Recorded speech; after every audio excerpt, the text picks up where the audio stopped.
ಪಂಡಿತ ರಾಮಕೃಷ್ಣ ಸರ್ಪ.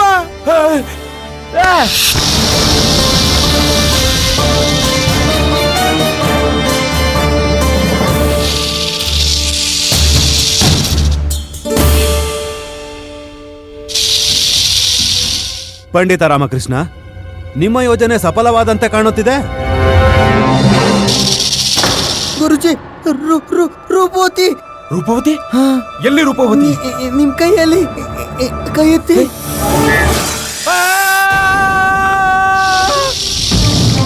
ಆಚಾರ್ಯರೇ,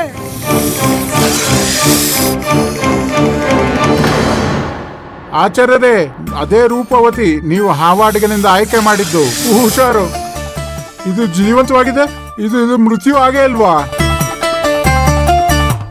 ಮಹಾರಾಜ, ನಾನು ಹೇಳಿದ್ದೆ ಅಲ್ವಾ, ನಾನು ಯಾರ ಮೃತ್ಯುನು ಮಾಡೇ ಇಲ್ಲ.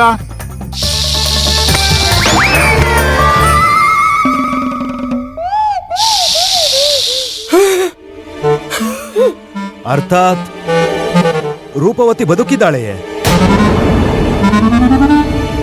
ನೋಡಿದ್ರ ಗುರುವರ್ಯ, ಎಲ್ಲಾ ಸರ್ಪವು ಉಪಸ್ಥಿತವಾದವಲ್ಲ.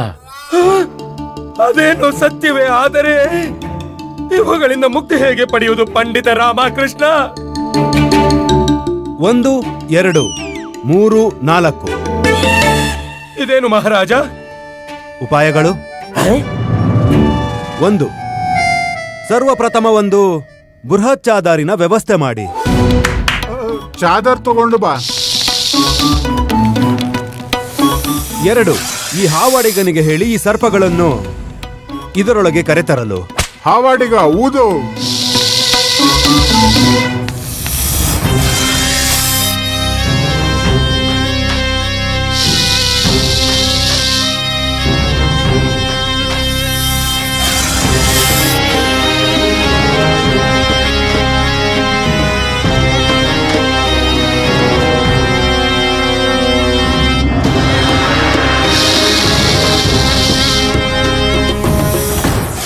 3ನೇ ಕಾರ್ಯ ನಾವು ಮಾಡುತ್ತೇವೆ.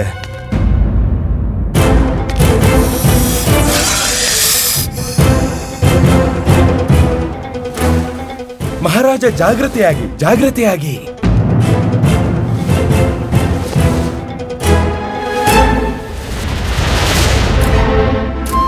ಈಗ ಈ ಗಂಟನ್ನು ಎತ್ತಿಕೊಂಡು ವನದಲ್ಲಿಟ್ಟು ಬನ್ನಿ.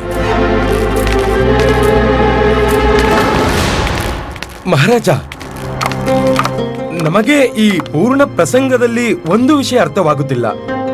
ಆ ರೂಪವತಿ ಮರಣ ಹೊಂದಿದ್ದರೆ ಅವಳು ಪುನಃ ಜೀವಿತಳು ಹೇಗಾದಳು? ಈ ಪ್ರಶ್ನೆಗೆ ಉತ್ತರ ನಾನು ನೀಡುವೆ ಮಹಾರಾಜ.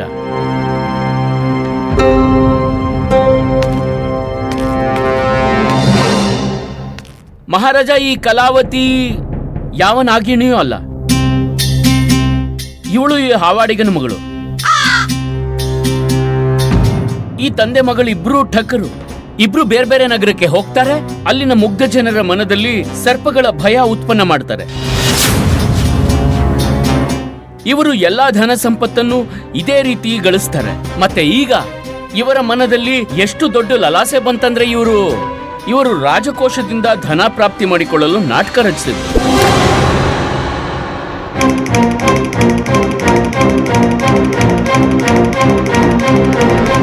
ಆದರೆ ಪಂಡಿತ ರಾಮಕೃಷ್ಣ, ತಮಗೆ ಈ ವಿಷಯವೆಲ್ಲ ಹೇಗೆ ತಿಳಿಯಿತು? ಮಹಾರಾಜ, ಇದರ ಎಲ್ಲಾ ಶ್ರೇಯ ಮಂತ್ರಿವರ್ಯರಿಗೆ ಸಲ್ಲಬೇಕು. ಮಹಾರಾಜ, ನಿನ್ನೆ ಯಾವ ಪ್ರಕಾರ ದರ್ಬಾರ್ನಲ್ಲಿ ಕಲಾವತಿ ಸರ್ಪಗಳ ಆಕ್ರಮಣದ ಎಚ್ಚರಿಕೆ ನೀಡಿದ್ಲೋ, ನಾನು ಮಂತ್ರಿವರ್ಯರಿಗೆ ಸಲಹೆ ನೀಡಿದೆ. ಹಾಗೂ ಅವರು ಸೈನಿಕರ ಜೊತೆಗೂಡಿ ಅವರು ಸ್ವಯಂ ಕಲಾವತಿಯನ್ನು ಹಿಂಬಾಲಿಸಿದ್ರು.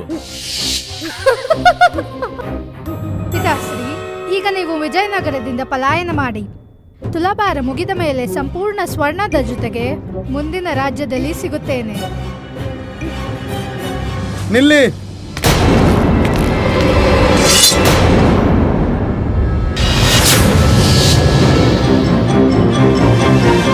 ನಿಮ್ಮಿಬ್ಬರಿಂದ ಘೋರ ಅಪರಾಧವಾಗಿದೆ. ನೀವು ನಿಮ್ಮ ನೀಚ ಸ್ವಾರ್ಥಕ್ಕಾಗಿ ಸರ್ಪಗಳ ದುರುಪಯೋಗ ಮಾಡಿದ್ದೀರಿ. ಅವುಗಳನ್ನು ನಿಮಿಚ್ಚೆಯಂತೆ ಬಳಸಿಕೊಂಡು ಅವುಗಳಿಗೆ ಕಷ್ಟ ನೀಡಿದ್ದೀರಿ. ಈಗ ಈ ಕಷ್ಟದ ಅನುಭೂತಿ ನಿಮ್ಮಿಬ್ಬರಿಗೂ ಕೂಡ ಆಗಬೇಕಿದೆ. ಕೊತ್ವಾಲರೇ, ಮಹಾರಾಜ, ಇವರಿಬ್ಬರನ್ನು ಕಾರಾಗೃಹದಲ್ಲಿ ಬಂಧಿಸಿ ಇಂದಿನ ಬಳಿಕ ಸೂರ್ಯನ ಕಿರಣ ನೋಡಬಾರದು ಹಾಗೂ ಇವರ ಜೀವನವು ಅಂಧಕಾರದಲ್ಲಿರಬೇಕು. ನಿಮ್ಮಾಜ್ಞೆ ಮಹಾರಾಜ. ಸೈನಿಕರೇ,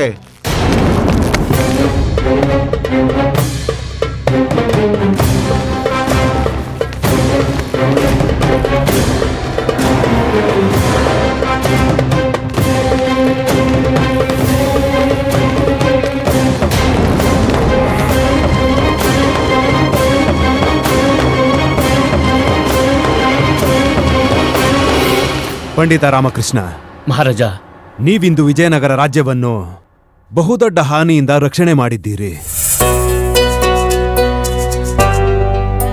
ಇದು ನಿಮ್ಮ ಉಪಕಾರಕ್ಕೆ ಪ್ರತಿಫಲವಂತೂ ಅಲ್ಲ, ಆದರೆ ಇದನ್ನು ನಾವು ನೀಡುತ್ತಿರುವ ಸಣ್ಣ ಉಡುಗೊರೆ ಎಂದು ತಿಳಿದು ಸ್ವೀಕರಿಸಿ. ಮಹಾರಾಜ ಕೃಷ್ಣದೇವರಾಯರಿಗೆ ಮಹಾರಾಜ ಕೃಷ್ಣದೇವರಾಯರಿಗೆ ಮಹಾರಾಜ ಕೃಷ್ಣದೇವರಾಯರಿಗೆ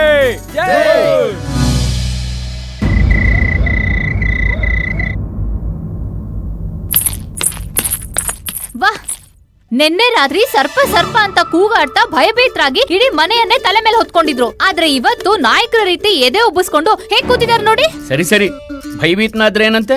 ಸಮಸ್ಯೆಗೆ ಪರಿಹಾರನ ಹುಡುಕ್ತೀನಲ್ವಾ. ಇನ್ಯಾವತ್ತೂ ಹೇಳಿ ಅಂತ ಕರಿಬೇಡ, ನಾನು ಹೇಳಿ ಅಲ್ಲ. ಸರಿ ಸರಿ. ಅರೆ, ನಿನ್ನೆ ರಾತ್ರಿ ಕೈಗೆ ರಕ್ಷಾ ಸೂತ್ರ ಕಟ್ಟಿದ್ನಲ್ಲ, ಏನಾಯ್ತು? ಕಳ್ಕೊಂಡಿಲ್ಬೇಕು. ರಾಮ, ಆ ದಾರದಲ್ಲಿ ಸರ್ಪದಿಂದ ರಕ್ಷಣೆ ನೀಡೋ ಅಂತ ಪವಿತ್ರ ಕಲ್ ಕಟ್ಟಿದ್ವಿ. ಹಾ ಅಮ್ಮ, ದರ್ಬಾರಲ್ಲಿ ಎಷ್ಟು ಒತ್ತಡ ಇತ್ತು, ಎಲ್ಲೋ ಬಿದ್ದಿರ್ಬೇಕು. ನಾಳೆ ಬೆಳಗ್ಗೆ ತರ್ತೀನಿ. ಇಲ್ಲ ಇಲ್ಲ, ಈಗ್ಲೇ ತಗೊಂಡ್ ಬಾ. ನಾಳೆ ಪ್ರಾತಃ ಭಗವಂತ ಶಿವನ್ ಮಂದಿರದಲ್ಲಿ ಪುನಃ ಕೊಟ್ ಬರ್ಬೇಕು. ಇಲ್ಲ ಅಮ್ಮ.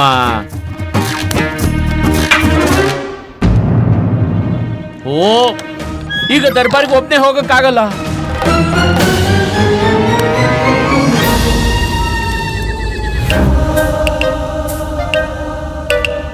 ದರ್ಬಾರ್ ರಾತ್ರಿ ಎಷ್ಟು ಭಯಂಕರವಾಗಿ ಕಾಣುತ್ತೆ, ಎಷ್ಟು ಅಂಧಕಾರವಿದೆ ಇಲ್ಲಿ.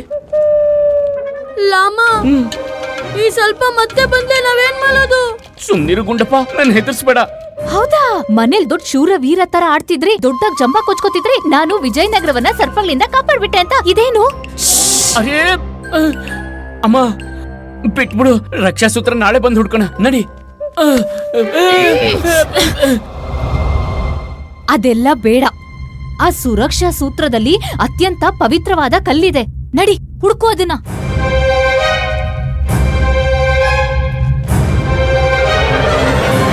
ಸಿಕ್ತು ಸಿಕ್ತು ಸಿಕ್ತು. ಅಯ್ಯೋ, ರಕ್ಷಾಸೂತ್ರ ಸಿಕ್ಬಿಡ್ತು. ನಡಿ, ಇಲ್ಲಿಂದ ಹೋಗೋಣ, ನಡ್ರಿ. ಅಯ್ಯೋ, ಈಗೇನಾಯ್ತು? ನಡೀರಿ.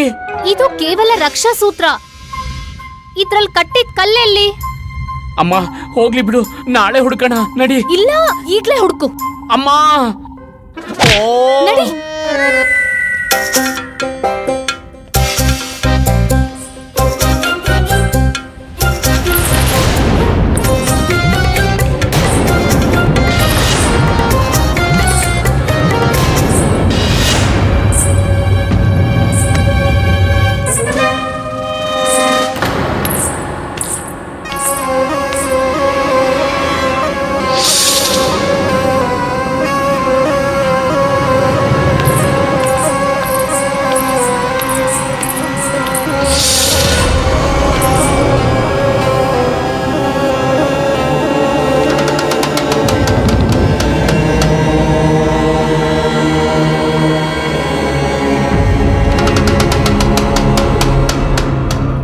ಇವಳು ಚಂದ್ರಿಕಾ.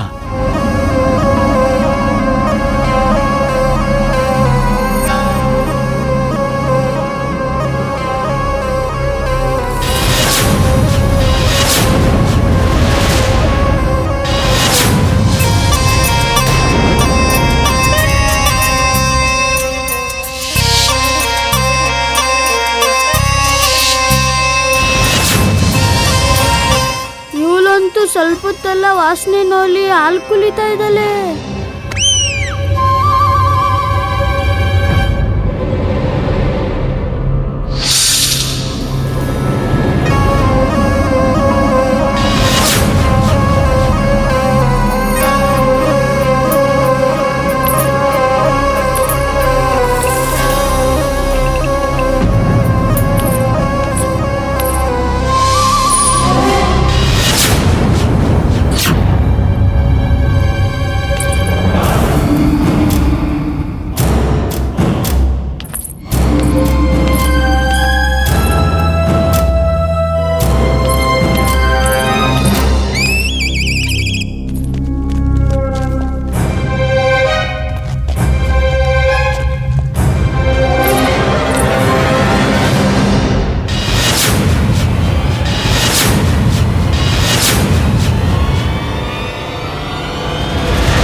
ಅದು ನಾನು ಕೇವಲ ಕೈ ಕಟ್ಟಿದ ಕಲ್ ತಗೊಳಕ್ ಬಂದಿದ್ದೆ ಅಷ್ಟೇ. ಅರೆ, ನಿಮ್ಮೆಲ್ಲರ ಮುಖ ಭಯದಿಂದ ಯಾಕೆ ಕೆಂಪಾಗಿದೆ? ಹೇಗೆ ಪ್ರತೀತಿ ಆಗ್ತಿದೆ ಅಂದ್ರೆ ನೀವು ಸರ್ಪವನ್ನು ಕಂಡವರಂತೆ. ನೀವು ಭಯಭೀತಗೊಳ್ಳಬೇಡಿ, ನಾವಂತೂ ಸರ್ಪವಲ್ಲ. ನಾವು ಸರ್ಪಕ್ಕಿಂತಲೂ ಅಧಿಕ ಅಪಾಯಕಾರಿ. ಯಾಕಂದರೆ ನಾವು ಒಬ್ಬ ವಿಷಕನ್ಯೆ.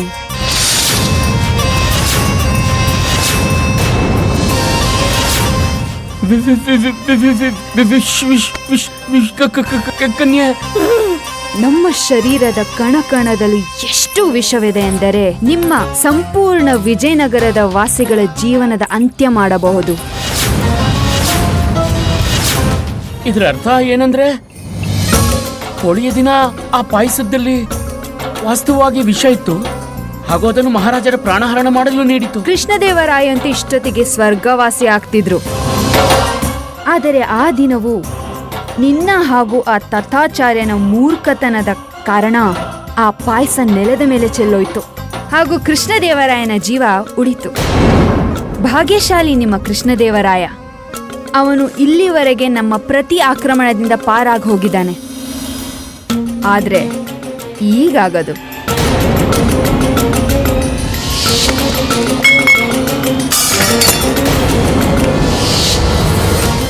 ವಿಜಯನಗರಕ್ಕೆ ಅಲ್ಲಿನ ಮಹಾರಾಜರಿಗೆ ನಿನ್ನ ಅವಶ್ಯಕತೆ ಇದೆ ರಾಮ. ಮಹಾರಾಜ ಕೃಷ್ಣದೇವರಾಯನಿಗೆ ವಿಪರೀತವಾದ ಸಂಕಷ್ಟ ಎದುರಾಗಲಿದೆ. ನಾನು ಮಹಾರಾಜರಿಗೆ ನಿನ್ನ ವಾಸ್ತವತೆ ಹಾಗೂ ಉದ್ದೇಶದ ಬಗ್ಗೆ ಎಲ್ಲ ತಿಳಿಸ್ತೇನೆ. ಈಗಲೇ ತಿಳಿಸ್ತೇನೆ, ಈ ಕ್ಷಣನೇ ತಿಳಿಸ್ತೇನೆ.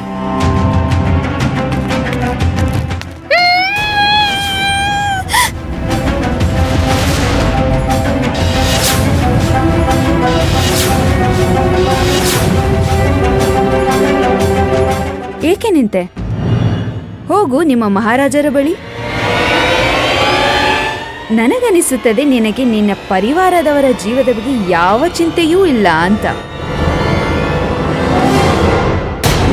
ಬೇಡ, ಅವಳಿಗೆ ಹಾನಿ ಉಂಟು ಮಾಡೋ ಪ್ರಯತ್ನ ಸಹ ಮಾಡಬೇಡ.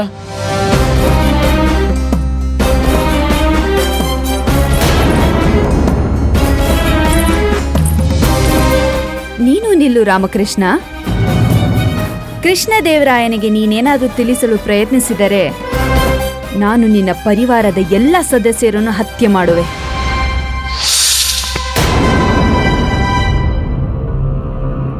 ಮತ್ತು ಯಾರೇ ನನ್ನ ದಾರಿಗೆ ಮುಳ್ಳಾಗಲು ಬಂದರೂ ನಾಶ ಮಾಡುತ್ತೇನೆ.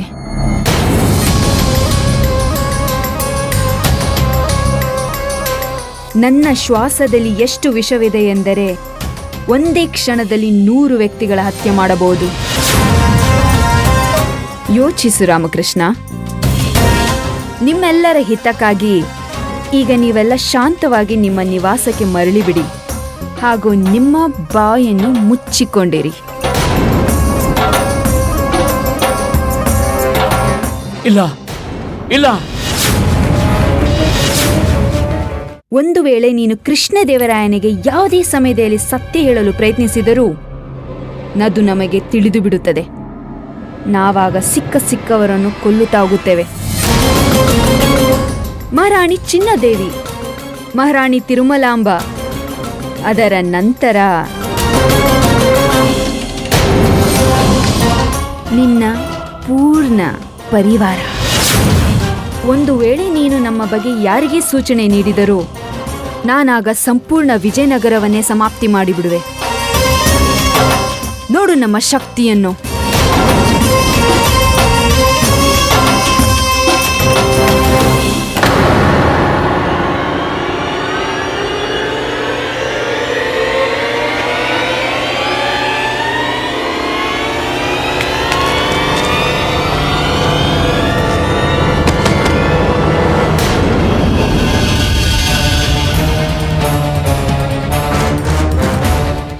ಶರೀರ ಅಗ್ನಿ ರೀತಿ ಸುಡ್ತಿದೆ. ಏನ್ ಮಾಡ್ದೆ ನೀನು? ಭಯ ಬೀಳ್ಬೇಡಿ, ಪಂಡಿತ್ ರಾಮಕೃಷ್ಣನ ಮೃತ್ಯು ಆಗಿಲ್ಲ. ಅವರು ಬರೀ ಮೂರ್ಛೆ ಹೋಗಿದ್ದಾರೆ. ಇದು ಕೇವಲ ನನ್ನ ವಿಷದ ಸುಗಂಧ ಮಾತ್ರ. ಯೋಚಿಸಿ, ನಾವಿನ್ನು ಏನೇನು ಮಾಡಬಹುದು.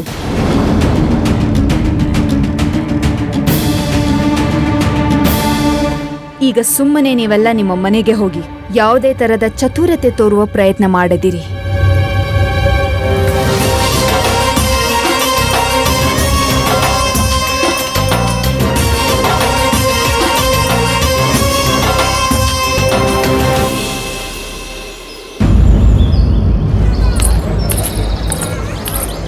ಪಂಡಿತ ರಾಮಕೃಷ್ಣನನ್ನು ಪರೀಕ್ಷಿಸಬೇಕು, ಅವರು ನಮ್ಮ ಮಾತನ್ನು ಪಾಲಿಸಿರುವರೋ ಇಲ್ಲವೋ ಎಂದು.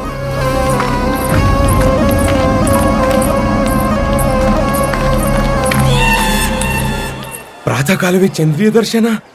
ಧನ್ಯರಾದೆವು ನಾವು. ನಡೀತತ್ತು, ಅವಕಾಶದ ಲಾಭ ಪಡೆಯೋಣ. ದ್ವಾರ ತೆರೀರಿ. ಮಣಿ ಮಣಿ ಮಣಿ ಮಣಿ ಮಣಿ ಅಲ್ಲಿ ಮುದುಕ ಕೆಂಪು ಕುದುರೆ ರೀತಿ ಓಡ್ತಿದ್ದಾನೆ ನೋಡು. ನಡಿ ಹಿಡಿಯೋಣ. ಪ್ರಾತಃ ಕಾಲವೇ ಚಂದ್ರಿಕಾಳ ಹಿಂದೆ ಬಿದ್ದಿದ್ದಾನೆ. ಈಗ್ಲೇ ಅವ್ರ ಉತ್ಸಾಹಕ್ಕೆ ಭಂಗ ತರೋಣ. ನಡಿ.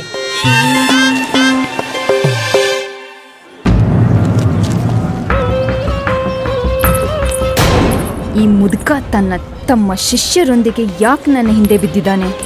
ಇವನಿಗೆ ತಿಳಿಯಬಾರದು ಆ ರಾಮ ನಮ್ಮ ಒತ್ತಡದಲ್ಲಿದ್ದಾನೆಂದು. ಅರೇ ಪಕ್ಕಕ್ಕೆ ಹೋಗಿ. ಅರೆ ಪಕ್ಕಕ್ಕೆ ಸರಿ. ಎಲ್ಲಿ ಮಾಯವಾಗ ಹೋದ್ಲು? ನೀವಿಬ್ರು ಯಾರು ಹುಡುಕ್ತಾ ಇದ್ರಿ ಗುರುಜಿ? ಯಾರು ಮಾಯ ಆಗೋದ್ರು ಗುರುಜಿ? ನಾವಂತೂ ಇಲ್ಲೇ ಇದ್ದೇವೆ. ನೀವ್ ಯಾರು ಹುಡುಕ್ತಿದ್ದೀರಾ? ನೀವಿಬ್ರು ನನ್ನ ಹಿಂದೆ ಯಾಕೆ ಬಿದ್ದಿದ್ದೀರಾ? ನೀವು ಚಂದ್ರಿಕಾಯಿಂದ ಯಾಕೆ ಬಿದ್ದಿದ್ದೀರಾ? ನಾವು ಯಾರ ಹಿಂದೆನೂ ಬಿದ್ದಿಲ್ಲ. ಪಂಡಿತರೇ, ನೀವು ಸತ್ಯ ಹೇಳುತ್ತಿದ್ದೀರಿ. ನೀವು ನಮ್ಮನ್ನೇ ಹಿಂಬಾಲಿಸುತ್ತಿದ್ದೀರಾ.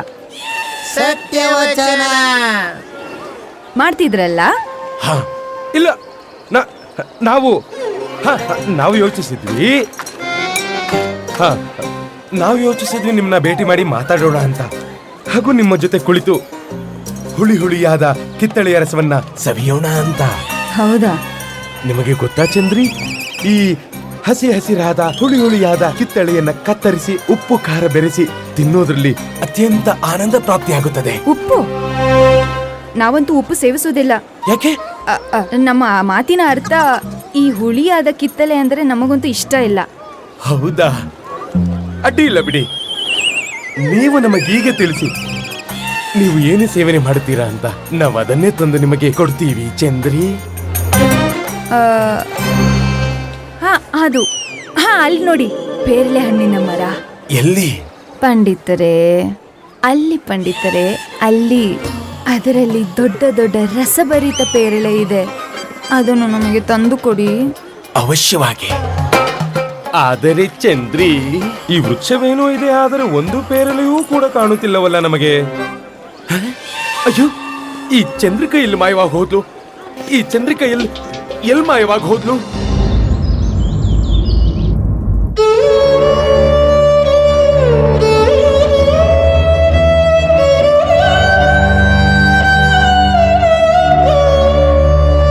ಶಾರದಾ, ನಾನ್ ಲಡ್ಡು ಮಾಡಿಟ್ಟಿದ್ನಲ್ಲ, ಅದನ್ ಮಾತೆಗೆ ನೈವೇದ್ಯ ಮಾಡು. ಹ.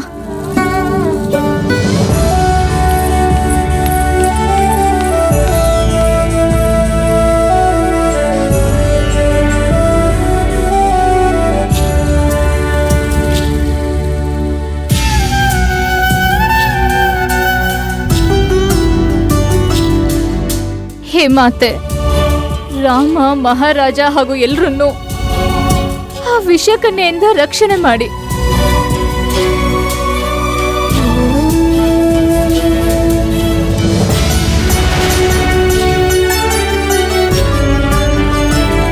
ನಾನ್ ನಿಮ್ ಉತ್ತಮ ಸ್ವಾಸ್ಥ್ಯಕ್ಕಾಗಿ ಮಾತೆಗೆ ಈ ಲಡ್ಡುವಿನ ನೈವೇದ್ಯ ಮಾಡಿದೆ.